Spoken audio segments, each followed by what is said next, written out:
பூஞ்சோலை மாணவர்கள் அனைவருக்கும் வணக்கம். இன்னைக்கு 23, 24, 25 ஜூன் 2026க்கான நியூஸ் பேப்பர் வந்து பார்க்க போகிறோம்ப்பா. ஸோ ஹெட்லைனில் எதுவும் இல்லை, அதுக்கடுத்து நம்ம உள்ளே இருக்க நியூஸ் பார்க்கலாம். சரிங்களா? சரி.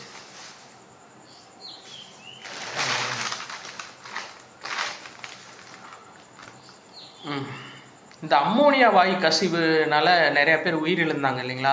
ஆக்சுவலாக இந்த அம்மோனியா வாயு எதுக்கு பயன்படுத்தப்பட்டிருக்கு அப்படின்னா, இது கடல் மீன் ஏற்றுமதி இண்டஸ்ட்ரி, சரிங்களா, தொழிற்சாலை.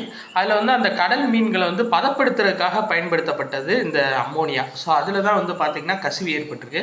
மேபி கேட்கலாம், சரிங்களா, இந்த கடல் மீன்களை பதப்படுத்துறதுக்காக என்ன வாயு பயன்படுது அப்படின்னா அம்மோனியா, இல்லை எதுக்காக எந்த இண்டஸ்ட்ரியில் வந்து இந்த அம்மோனியா வாயு கசிவு ஏற்பட்டுச்சு அப்படின்னு கேட்கலாம். சரிங்களா?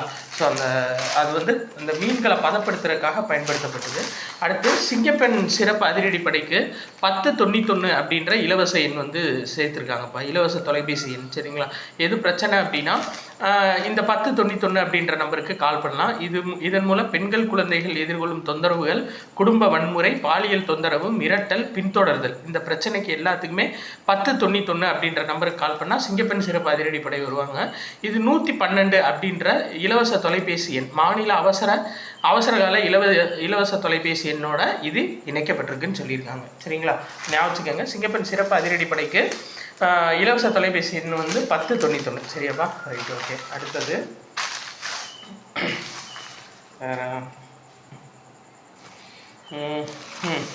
2018 உச்சநீதிமன்ற தீர்ப்பின்படி கர்நாடகா நம்மளுக்கு ஆண்டுதோறும் அளிக்க வேண்டிய தண்ணீர் அளவு எவ்வளோ அப்படின்னா 177.25 டிஎம்சி. இது ரொம்ப முக்கியம். சரிங்களா? அதாவது 2018ஆம் ஆண்டு உச்சநீதிமன்ற தீர்ப்பு அதுபடி கர்நாடகா நம்மளுக்கு 177.25 டிஎம்சி தண்ணீர் ஒவ்வொரு வருடமும் கொடுக்கணும்னு சொல்லியிருக்காங்க. இன்னொன்று, இந்த நதிநீர் தாவா சட்டம், இது ரொம்ப முக்கியமாக 1956 ரொம்ப முக்கியம். நதிநீர் தாவா சட்டம் அடிக்கடி வருது. சட்டப்பிரிவு 4/1 படி ஏற்கனவே தீர்க்கப்பட்ட பிரச்சனையை மீண்டும் சட்டமன்றத்தில் எழுப்ப இடமில்லைன்னு சொல்லியிருக்காங்க. பட் நம்மளுக்கு எக்ஸாம் பாயிண்ட் ஆஃப் வியூவில் பார்க்க வேண்டியது இந்த நதிநீர் தாவா சட்டம் எந்த ஆண்டுன்னு கேட்பாங்க, 1956. சரிங்களா? சரி, அடுத்தது பார்க்கலாம். அமெரிக்கா கிட்ட இருந்து பார்த்தீங்க அப்படின்னா 2 முக்கியமான விஷயங்கள் வாங்கியிருக்காங்க. ஒன்று வந்து ஹவுவிட்சர் அப்படின்ற பீரங்கி, இன்னொன்று அப்பாச்சி N64 அப்படின்ற ஹெலிகாப்டர். சரிங்களா? அந்த ஹெலிகாப்டர் வந்து மிக துல்லியமாக தாக்குதல் நடத்தக்கூடிய ஹெலிகாப்டர். இது அமெரிக்காட்டிருந்து நம்ம இந்தியா வாங்க போகிறாங்க. இந்த ஹவுட்சர் பீரங்கி அப்படின்றது இது ரொம்ப வெயிட் கம்மியான பீரங்கி. அதாவது தரையிலிருந்து இந்த மலையில் இந்த மாதிரி நடக்கக்கூடிய பிரச்சனைகளில் தாக்குதல் நடத்துறது, அதான் மெயின். இதேபோல் உயரமான பகுதிகளில் உள்ள இலக்குகளை தரையிலிருந்து குண்டு வீசி தாக்குதல் அளிக்க பயன்படும் பீரங்கி தான் இந்த ஹவுட்சர் பீரங்கி. இது ரெண்டும் இந்தியா அமெரிக்காட்டிருந்து வாங்க போகிறாங்கப்பா. அடுத்து வாட்ஸ்அப்போட உலகளாவிய தலைவராக குணால் ஷா நியமனம் பண்ணியிருக்காங்க. சரிங்களா? இவர் ரொம்ப முக்கியம். கிரெட் அப்படின்ற நிறுவனத்தோட நிறுவனர் இந்த குணால் ஷா. சரிங்களா? அவரை வந்துட்டு வாட்ஸ்அப் தளத்தோட சிஇஓவாக அறிவிச்சிருக்காங்க. சரியாப்பா? இது ரொம்ப முக்கியம், ஞாபகம் வச்சுக்கோங்க. அதாவது உலகளாவிய தலைமை செயல் அதிகாரியாக நியமிக்கப்பட்டார். யார்? குணால் ஷா. இப்போ வாட்ஸ்அப்போட தலைவர், சரிங்களா, யார்? சிஇஓ யார் அப்படின்னு சொல்லி பார்த்தீங்கன்னா குணால் ஷா. சரிங்களா? சரி, கிரெட் நிறுவனத்தோட நிறுவனர் இவர். அடுத்து உலக ஜூனியர் துப்பாக்கி சுடுதலில் பிரீத்தம் கேந்திரே அப்படின்ற பையன் வந்துட்டு பார்த்தீங்க அப்படின்னா அவர் தங்கப்பதக்கம் வென்றிருக்காரு. இது ஞாபகம் வச்சுக்கோங்க. 10 மீட்டர் ஏர் ரைஃபிள் பிரிவில் 251.3 புள்ளிகள் பெற்று முதலிடம் பெற்றிருக்காரு. சரிங்களா? ஜூனியர் உலகக்கோப்பை துப்பாக்கி சுடுதல் எங்கே நடைபெறுதுன்னா ஜெர்மனியில் நடைபெறுதுவா. இது ரொம்ப முக்கியம். Okay, right. வேறு மகளிருக்கான 25 மீட்டர் பிஸ்டல் பிரிவில் அஞ்சலி பகவத், பரிஷா குப்தா, நிதி கிறிஸ்டோஃபர் இவங்களாம் வந்து பார்த்தீங்கன்னா வெண்கல பதக்கம் வென்றிருக்காங்க. ஸோ இவங்க பேரும் நீங்கள் ஞாபகம் வச்சுக்கோங்க. Right, okay. அடுத்தது பிரிட்டன் பிரதமர் கியர் ஸ்டாமர் அவர் ராஜினாமா பண்ணியிருக்காருப்பா. கூடிய விரைவில் பிரிட்டனில் தேர்தல் நடக்க இருக்குது. ஸோ பார்த்துக்கலாம். சரிங்களா? என்ன அப்படின்னு சொல்லிட்டு கியர் ஸ்டாமர் ராஜினாமா மூலம் கடந்த 10 ஆண்டுகளில் 7வது பிரதமரை தேர்ந்தெடுக்கிற நிலைமையில் இருக்குது பிரிட்டன். சரி, ரைட், ஓகே. வேறு கரெக்டாக வெள்ளிக்கிழமைனால பாட்டு போட்டுட்டாங்க, அதான் வந்து பேக்ரவுண்டில் சாமி பாட்டு உங்களுக்கு கேட்கும். பக்கத்துலேயே கோயில் இருக்குது, அதான் வேறு ஒன்றும் இல்லை. சரி ரைட்டுப்பா. பத்திரப்பதிவு சட்டம் பிரிவு 34C அதை வந்து ரத்து பண்ணியிருக்காங்க. இது ரொம்ப முக்கியம் சரிங்களா. ஏன்னா இந்த பத்திரப்பதிவு சட்டம், அதாவது போலியான ஆவணப்பதிவுகளை தடுக்கும் நோக்கில் பத்திரப்பதிவு சட்டம் 1908 பிரிவு 34C ரொம்ப முக்கியம். அதாவது போலியான ஆவணப்பதிவுகளை தடுக்கிற நோக்கில் பத்திரப்பதிவு சட்டம் எப்போ அப்படின்னா 1908 பிரிவு 34C அதுபடி திருத்தத்தை தமிழ்நாடு அரசு அறிமுகம் செஞ்சாங்க சரிங்களா.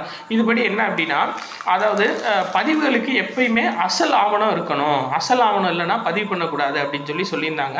பட் இது வந்து பொதுமக்களுக்கு ரொம்ப இடையூறாக இருந்ததுனால அதை உயர்நீதிமன்ற மதுரை கிளை கேன்சல் பண்ணி உத்தரவிட்டிருக்காங்க சரிங்களா. இப்போ இந்த 34C அப்படின்ற சட்டம் வந்து ரத்து செய்யப்பட்டிருக்கு, தமிழ்நாடு அரசோட சட்டம். Right, okay. அடுத்து அறிஞர் அண்ணா பிறந்த நாளில் வந்து தாய்மாமன் தங்க மோதிரம் திட்டம் வழங்க போகிறாங்க. இப்போ அரசு மருத்துவமனையில் பிறக்கும் குழந்தைகளுக்கு 1 கிராம் தங்க மோதிரம் வழங்கும் தாய்மாமன் தங்க மோதிரம் திட்டம் சரிங்களா. இது ரொம்ப முக்கியம். செப்டம்பர் 15ஆம் தேதி தொடங்குது. முன்னாள் முதல்வர் அண்ணா அவரோட பிறந்த நாளில் செப்டம்பர் 15ஆம் தேதி இது வந்து துவக்க இருக்காங்க சரிங்களா.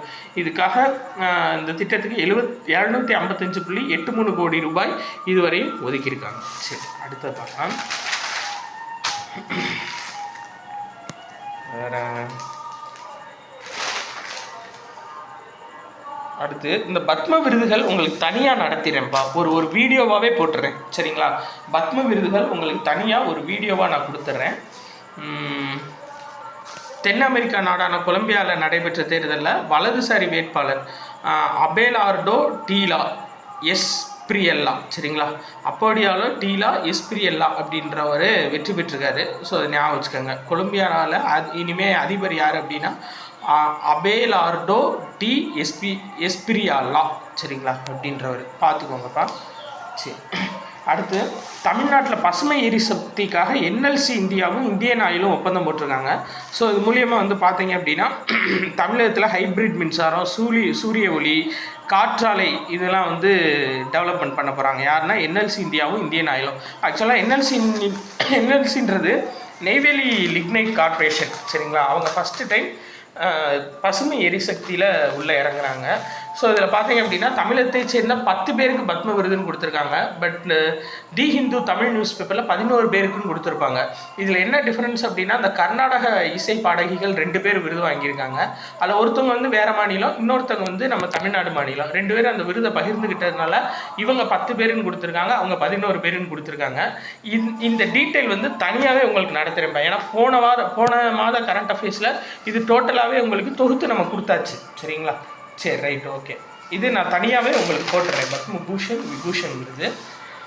அடுத்து உயர் சுகாதாரத்துடன் சாலையோர உணவகங்கள், அதாவது கவர்மெண்ட்டே வந்து சாலையோர உணவகங்கள் உயர் சுகாதாரத்தோட அமைக்க போகிறதா சொல்லியிருக்காங்க. ஆக்சுவலாக என்ன அப்படின்னா சென்னை, திருச்சி, சேலம், கோவை, திருப்பூர் இந்த 5 மாவட்டம் ஞாபகம் வச்சுக்கோங்க. சென்னை, திருச்சி, சேலம், கோவை, திருப்பூர் இந்த 5 மாவட்டங்களில் சோதனை முறையில் கவர்மெண்ட்டே சாலையோர உணவகங்கள் வைக்க போகிறாங்க. அவங்களுக்கு எப்படி உணவை பாதுகாப்பாக கொடுக்குறது அப்படின்ற ட்ரைனிங் கொடுத்து அங்கே இருக்கிறவங்களுக்கு வந்து தடுப்பூசியும் வந்து அரசு இலவசமாக செலுத்துகிறாங்கப்பா. இது ரொம்ப ரொம்ப முக்கியம் சரிங்களா. கூடிய விரைவில் இந்த 5 மாவட்டங்களில் செயல்பாட்டுக்கு வர இருக்குது. அடுத்து மருத்துவமனையில் பணியாற்றும் பணியாளர்கள் லஞ்சம் பெற்றால் 104 அப்படின்ற எண்ணுக்கு புகார் அளிக்கலாம்னு சொல்லியிருக்காங்க. இது ரொம்ப முக்கியம் சரிங்களா. எந்த எண்ணுக்கு புகார் அளிக்கலாம்னா 104 அப்படின்ற எண்ணுக்கு. அடுத்தது பார்க்கலாம். ஆந்திராவில் புதுசாக தங்க சுரங்கம் வந்து தோண்ட போகிறாங்க. இது ரொம்ப முக்கியம் சரிங்களா. 405 கோடி மதிப்பிலான தங்கத்தை பிரித்தெடுக்கிற பணி. ஆக்சுவலாக கர்னூல் மாவட்டம் ஜென்னகிரி அப்படின்ற இடத்துல புதுசாக இந்த திட்டம் துவங்கப்பட இருக்குது. ஸோ ரொம்ப ரொம்ப முக்கியம். நம்மளுக்கு எக்கனாமிக்ஸ் ஓரியன்டாக இந்த கொஸ்டின் கேட்பாங்க சரிங்களா. எங்கே தங்க சுரங்கம் புதுசாக தோண்ட போகிறாங்கன்னா கர்னூல் மாவட்டம் ஜென்னகிரி அப்படின்ற இடத்துல வர்த்தக ரீதியான தங்க உற்பத்தி துவங்க இருக்குது. ஸோ அதுக்காக 1500 ஏக்கர் நிலம் ஒதுக்கியிருக்காங்க. முதல் ஆண்டில் 400 கிலோ தங்கமும், 2ஆம் ஆண்டில் 900 கிலோ தங்கமும் இதில் கிடைக்கும் அப்படின்னு சொல்லியிருக்காங்க சரியாப்பா. சரி,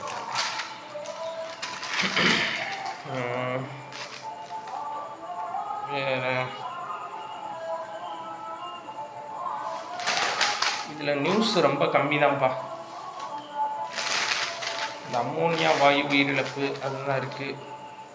வேறு இந்த நியூஸுன்றது எதுவும் இல்லை.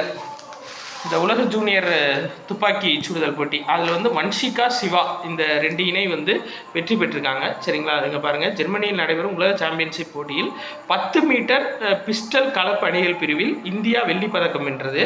இதில் வந்து பார்த்தீங்கன்னா வன்ஷிகா சௌதரி, சிவா நர்வால் இவங்க வந்து 469.7 புள்ளிகளோட 2ஆம் இடத்தை பிடிச்சிருக்காங்க. Right, okay. அடுத்து பெருநாட்டோட அதிபர் தேர்தல், இது ரொம்ப முக்கியம்பா. இதில் வந்து வலதுசாரி பழமைவாத கட்சியின் வேட்பாளர் கெய்ஹோ ஃபுஜிமோரி, நல்லா ஞாபகம் வச்சுக்கோங்க, கெய்ஹோ ஃபுஜிமோரி. அவங்க வந்து பார்த்தீங்கன்னா பெரு அதிபராக ஆக போகிறாங்க. சரிங்களா, இனிமேல் பெருநாட்டோட அதிபர் யாருன்னா கெய்ஹோ ஃபுஜிமோரி. சரி, ரைட்.